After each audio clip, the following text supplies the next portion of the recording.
Welcome to this exam preparation tutorial for General Mathematics. This video is proudly brought to you by the Mathematical Association of Victoria and Texas Instruments Australia. After years of crunching numbers, manipulating algebraic equations, and sampling statistics, and perhaps wondering, where am I ever going to use this in real life? It's all come down to the pointy end. Exams. But don't panic. In the next 20 minutes or so, we're going to turbo boost your brain in 3 stages. Stage 1, you'll learn some great navigation and calculation tips to help you make the most of your TI-nspire calculator. In Stage 2, I'll share some science-based revision hacks that actually work, unlike those old sticky notes that no longer stick. In Stage 3, we'll work through some sample questions that help illustrate Stages 1 and 2. No fluff, no pointless pep talks, just solid exam-ready tips. So it's time to fire up your calculator and your neurons, grab a pencil and paper, take a deep breath, because it's time to get down to work. Tip number 1. Check your calculator's operating system. Texas Instruments continue to refine and update TI-nspire calculators, so make sure yours is on the latest operating system. You can do this using the software that came with your calculator or via the TI Australia website. If you're using the website, select Update Now, choose your calculator and continue. Select Update, connect your calculator to the computer and select Connect to Calculator. Select your calculator model and choose Connect. Then select Update OS. My calculator is already up to date, so I'm ready to move on. Tip 2. Document settings. To save time in the exam, choose your default document settings now. On the home screen, select Settings followed by Document Settings. Personally, I like Float 6. It's the Goldilocks setting for me, just the right number of decimal places without any overcrowding. Degrees is the most appropriate option for general maths. Exponential format, set that as normal. Real or complex, you'll want real. Calculation mode, for general, again, approximate is best. CAS mode, you'll definitely want that on. And for the remaining settings, I'm going to leave them as their default. I don't need to navigate to OK, just press Enter. Tip 3. There are more than 50 keyboard and navigation shortcuts. You probably already know Ctrl-C for copy, Ctrl-V for paste, Ctrl-S for save, and perhaps Ctrl-4 and Ctrl-6. I'll be using some of these and others in this tutorial. You may also want to check out our videos on YouTube. Try searching for Top 10 Keyboard Shortcuts for TI-nspire or Top 10 Navigation Tips. During the exam, I'd also recommend periodically pressing Ctrl-S to save your current document. Just in case you need to reboot or restart your calculator, you can launch straight back to where you left off. Tip number 4. New question equals new problem. When you're doing the exam, create a new problem for each question or question set. A new problem on the calculator allows you to keep your variables and function definitions for each question. That way, if you want to go back and review any answers, it's super easy and really fast. No need to redefine or regraph, it's all still there waiting for you. Tip 5. UDFs and widgets. Widgets and UDFs add functionality and can save an enormous amount of time in your exam. Your teacher may supply you with some. There are certainly loads of websites that include free ones. Make sure you have tested them out on numerous problems throughout the year and that you become familiar with them well before the exam.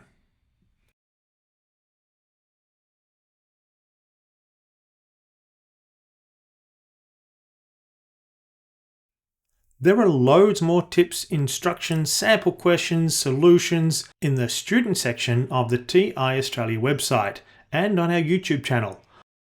All the resources are free, so be sure to check them out. Now it's time for some study tips that will help you save time, reduce stress, and make study time much more effective. Tip number 1, focus. It's not your fault that you're easily distracted. The human species probably would not have survived without a propensity to shift attention. A stealth-like focus on our prey would have made us an easy target for a predator. So, whilst our brains have been wired to accept distractions, there are some simple steps that you can do to minimize them. Distractions fall into one of two buckets: external and internal. Let's start with the external. External distractions include things like phones, television, and music. So, put your phone in another room, out of sight and out of audio range. You may think you can resist, that you're in control, but a quick check-in on social media will see you doom scrolling for ages. There are thousands of software engineers whose job it is to keep you scrolling, and the only way to beat them is not to engage. Turn off the TV and the music. Multitasking is a myth. What your brain does is actually switch tasks. It parks one task and swaps to the other. This takes time, and when done repeatedly, it creates stress, reducing your ability to concentrate and think. You become tired and find it hard to focus. Once you've got all the external distractions under control, you can work on the internal ones. The voice in your head that interrupts you and says, "Oh, should I clear my desk first? Maybe I should do my whole room. Oh, I think I need some new shoes." You can mentally park the important thoughts by writing them down and then get straight back to your study. Tip number 2, encoding versus retrieval. There is a significant difference between encoding and retrieval. When you watch the solution to a problem, you are encoding information. This is very different than actually doing the problem, which requires retrieval. A study in the UK gave students the same amount of time to prepare for an exam. One group read over their notes whilst the other responded to questions. The students that read over their notes were more confident, but the students that spent their time doing questions performed 20 percentage points better. There are some questions coming up later in this video. Don't just watch them, press the pause button when instructed and actually do the question. Tip 3, interleaving. When you're learning new content in class, typically through a textbook, content is provided in blocks of similar question types to provide an opportunity to practice this new skill. But this is different than the type of practice you need when preparing for an exam. In an exam, question 1 might be on one topic, but question 2 on a completely different topic. Interleaving replicates this environment by swapping between problem types. This engages different neural networks and forces you to read the question, which is the number one recommendation year on year from the VCAA in their exam review and feedback. There are loads more study tips like spaced retrieval, sleep patterns and the importance of sleep, and many more. The tips presented here are just a sample. Now it's time to put some of this into practice. It's time to do some mathematics. Question 1. This question comes from the VCAA 2024 General Mathematics Exam Paper 1, question number 17. Only 1/3 of students got this question correct. Indeed, the distribution of responses suggests that the vast majority of students guessed. To answer this question, we need to know the difference between an arithmetic and geometric sequence. Arithmetic sequences are a bit like a staircase. They go up by the same amount each time. Geometric sequences are known for their growth, which is measured by a common ratio between consecutive terms. The question provides a formula and wants us to know for what values of r and d in this formula will we get a geometric sequence, that is, a common ratio between consecutive terms. So the question is really just asking us to test our definition, reinforcing study tip number 2, encoding versus retrieval. If students have simply read over a definition, this is not a particularly effective way when it comes to recall, and even worse when it comes to understanding. So let's see how TI-nspire might help. I'll start a new problem and insert a graphs application. Change the graph type to sequence. The exam question uses n+1, so I'll change the calculator's default sequence to suit. For option A in the exam, r equals 1 and d equals -1. I'll use these in the formula. The value for A is irrelevant in the context of this question. The question asks for the values of r and d that produce a geometric sequence, so I'm looking for a constant ratio. I could use the calculator application, but I can also do calculations within the graphs application. Just right-click, select text, and I need to calculate the ratio of consecutive terms.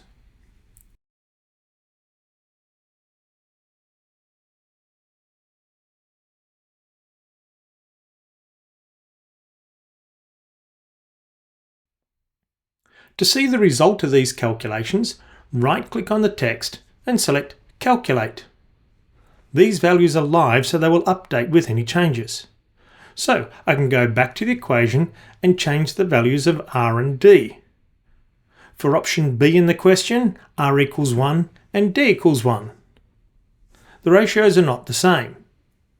For option C, r equals 4 and d equals -1. The ratios are still different, so we're expecting, or at least hoping, to see that the ratios are the same for option D, where r equals 2 and d equals 0. Now we see the ratios are the same, so our answer is option D. Now it's your turn. Here's a similar question. Pause the video and try it now. To answer this question, I'll use the same setup as I did before. I'll edit the sequence formula to reflect the new equation. Change the initial values, and then edit the text to evaluate the ratios that are required. The decimal values hint that more accuracy would be appropriate. I can do that with a right click and change the attributes.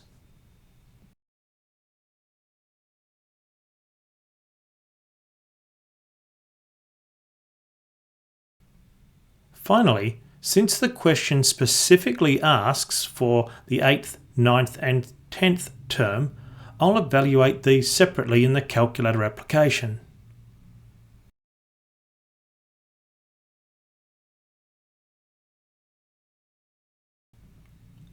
So, the terms have been calculated and the ratios determined. And since the ratios are not the same, we have shown that this is not a geometric sequence. Our last question also comes from the 2024 VCAA General Mathematics Paper 1, question 39. Only 19% of students got this question correct. Almost half the students selected the same wrong answer. There are many reasons why so many students make the same mistake. Typically, this comes down to either a common conceptual error, mathematical error, or exiting the question too early, which is quite common in multiple choice questions or questions that involve a lot of calculations. We can help mitigate the latter in this question by using a widget for the Hungarian algorithm. I'll start by inserting a new problem and insert the Hungarian algorithm widget. Now enter the matrix for the first table.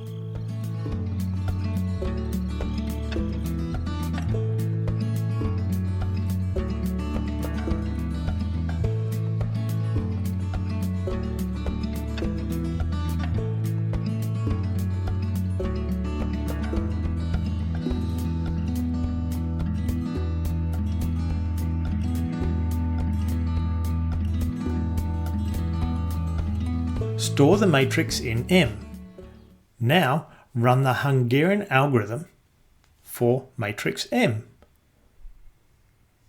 All the working out steps are included and we arrive at a minimum time allocation of 43 hours. Now as we look at the second part of the question, we need to add in Edgar's skills to the matrix. We can do that by editing the original matrix. I'll recall the original matrix, move to the last entry in the last row, and then press Ctrl, Shift, and the carriage return. That enters a new row. That neat little shortcut just saved me loads of time. Now enter the data for Edgar and store the matrix back in M.